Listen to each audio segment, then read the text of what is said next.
जिसे अगर तुमने आज समझ लिया तो जिंदगी में कभी भूलना शब्द तुम्हारे शब्दकोश से मिट जाएगा। आज की ये वाणी तुम्हारे दिमाग का ताला खोल देगी, तुम्हारे अंदर सोई हुई याददाश्त को जगा देगी और वो शक्ति पैदा कर देगी जिससे तुम जो भी पढ़ो वो अक्षर अक्षर बनकर तुम्हारे दिल पर अंकित हो जाएगा।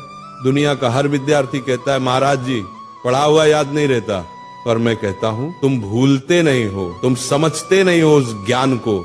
ज्ञान कोई चीज नहीं जो रट ली जाए, ज्ञान तो एक साधना है, एक तप है, एक ध्यान है, और जो इस साधना को समझ गया वो जिंदगी में किसी भी इम्तिहान में हार नहीं सकता, चाहे वो पेपर का हो या जिंदगी का। आज का ये प्रवचन तुम्हारी किताबों का नहीं, तुम्हारे अंदर के विद्यार्थी का पुनर्जन्म है। मैं आज तुम्हें वो 3 रहस्य बताने जा रहा हूं जिन्हें अगर तुमने आज से अपना लिया तो तुम्हारा दिमाग एक ऐसा शस्त्र बन जाएगा जिससे तुम असंभव को भी संभव कर दोगे। पहला सूत्र, पढ़ते समय शरीर नहीं आत्मा लगाओ। जब तुम पढ़ाई करते हो तो सोचो क्या तुम्हारा मन वही है? किताब सामने है लेकिन मन मोबाइल में, मन किसी विचार में, मन किसी दोस्त में, ऐसे में कैसे याद रहेगा? ध्यान भटक गया, ज्ञान का दरवाजा बंद। जैसे दीपक तभी जलता है जब लौ स्थिर होती है, वैसे ज्ञान भी तभी टिकता है जब मन स्थिर हो। इसलिए जब भी पढ़ने बैठो पहले मन को शांत करो, गहरी सांस लो, अपने भगवान को याद करो, हे प्रभु मुझे एकाग्रता दो। अब किताब खोलो, हर शब्द को ऐसे पढ़ो जैसे वह शब्द नहीं ईश्वर का आशीर्वाद हो।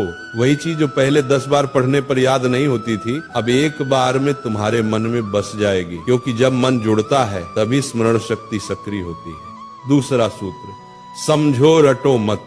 आज के ज्यादातर विद्यार्थी रटकर पढ़ते हैं, पन्ने के पन्ने याद करने की कोशिश करते हैं बिना ये जाने कि उसमें लिखा क्या है। बेटा याद रखो, जो समझता है उसे भूलना मुश्किल है और जो रटता है वो भूलना तय है। समझकर पढ़ाई करने वाला विद्यार्थी सिर्फ किताब का ज्ञान नहीं बल्कि जीवन का ज्ञान पाता है। मान लो तुम्हें कोई टॉपिक पढ़ना है तो उसको चित्र बनाकर समझो, वो कैसे सूरज से गर्म होता है, कैसे बादल बनता है, कैसे बारिश आती है।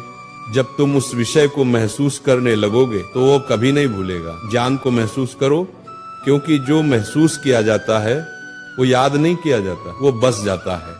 तीसरा और सबसे शक्तिशाली मंत्र, दोहराओ और किसी को सिखाओ। दुनिया का सबसे अच्छा तरीका याद रखने का यही है कि तुम किसी को सिखाओ। जब तुम सिखाते हो तो दिमाग खुद ब खुद गहराई में उतरता है। हर बार जब तुम दोहराते हो तो याददाश्त मजबूत होती है। अगर तुमने किसी चैप्टर को आज पढ़ा तो 24 घंटे बाद उसको दोहराओ, 3 दिन बाद फिर से पढ़ो, 7